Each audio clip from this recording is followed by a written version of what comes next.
নমস্কার বন্ধুরা, আমি রনিকা। আজকে তোমাদের যেটা দেখাতে চলেছি সেটা হচ্ছে আমসত্ত্ব। আমাদের গাছে প্রচণ্ড থেকে প্রচণ্ডতর আম পেকেছে, ঝরঝর করে আম পড়ছে, একের পর এক আম নষ্ট হচ্ছে। তো আমার বাবা মা বললেন যে এত আম নষ্ট হচ্ছে, আমগুলো নষ্ট না করে একটা উপায় বার করা যাক। কী উপায়? প্রত্যেকটা আম একের পর এক নষ্ট না করে আমসত্ত্ব করে নে। তো আমি কি করলাম, আমগুলো একসাথে একটা একটা করে জড়ো করলাম, করে নিয়ে আমগুলোকে ভালো করে কিছুক্ষণ ভিজিয়ে রেখেছিলাম, তারপরে ধুয়ে নিলাম। ধুয়ে নিয়ে দেখো আমগুলো ছাড়িয়ে নিয়েছি, ছাড়িয়ে নিয়ে সব আমগুলো থেকে আটিগুলো আলাদা করে নিচ্ছি। মানে আমার বাবা মা আটিগুলোকে আলাদা করছে, আর আলাদা করার সাথে সাথে আমগুলোকে ভালো করে চটকাচ্ছে, যাতে আমগুলো আরও সুন্দরভাবে দেখো ভালোভাবে একদম পুরো মানে দইয়ের আকৃতি যেন হয়, যেটা নাকি মিক্সার মেশিনে বেশি সম্ভব হয়। তো মিক্সার মেশিনে তো সম্ভব করছি না, হাত দিয়েই সম্ভব করার চেষ্টা করছি। মিক্সার মেশিন না ইউজ করে, মানে যাদের বাড়িতে নেই তারা কি করবে, তারা এই হাত দিয়ে ভালো করে চটকাতে থাকবে। ঠিক আছে, চটকে চটকে চটকে আটিগুলোকে আলাদা করে নেবে। আটিগুলোকে আমি আলাদা করে নিচ্ছি, আটিগুলোকে এইভাবে একটা একটা করে আলাদা করে নেবে, আর তার সাথে চটকাতে থাকবে। ঠিক আছে, দেখো আমগুলো এত মিষ্টি আর মানে সুন্দর দেখতে, কালারটা দেখো কত সুন্দর না। যাই হোক, তো একটা একটা করে আমার বাবা মা আলাদা করে নিচ্ছে। আমগুলো নষ্ট করে তো লাভ নেই, আমসত্ত্ব হলে জিনিসটা অনেক দিন ধরে, 1 বছর ধরে সংরক্ষণ করে রাখা যেতে পারে। তো দেখো আস্তে আস্তে আমার চটকানো শেষ হতে চলেছে। এইবারে কি করছে আমার মা, চিনি দিচ্ছে। তো আম যতটা নেবে পরিমাণ মতো তাতে চিনি দেবে। ঠিক আছে, আম যদি বেশি মিষ্টি হয় বেশি চিনি দেওয়ার দরকার নেই, কারণ এখন তো ঘরে ঘরে সবার সুগার, বেশি মিষ্টি না খাওয়াই ভালো। তো পরিমাণ মতো তোমরা চিনি দেবে। ঠিক আছে, আমার মা আন্দাজ মতো একটা এখানে চিনি ঢালছে, দেখতে পাচ্ছ আন্দাজ মতো ঢালছে। তো যতটা আম নেবে তোমরাও আন্দাজ মতো ঢালবে।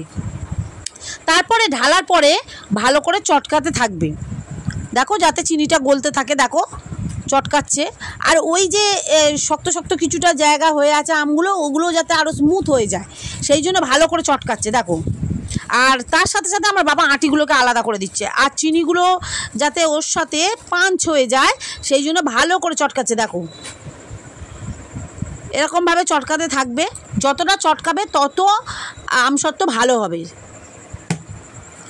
তো চটকাতে চটকাতে আমরা চলে এসেছি চটকানো শেষ করে, যেটা নাকি এই দেখো গ্যাসে বসিয়ে নাড়াচাড়া করবে। এবারে নাড়াচাড়া করিয়ে কিছুক্ষণ ফোটাবে।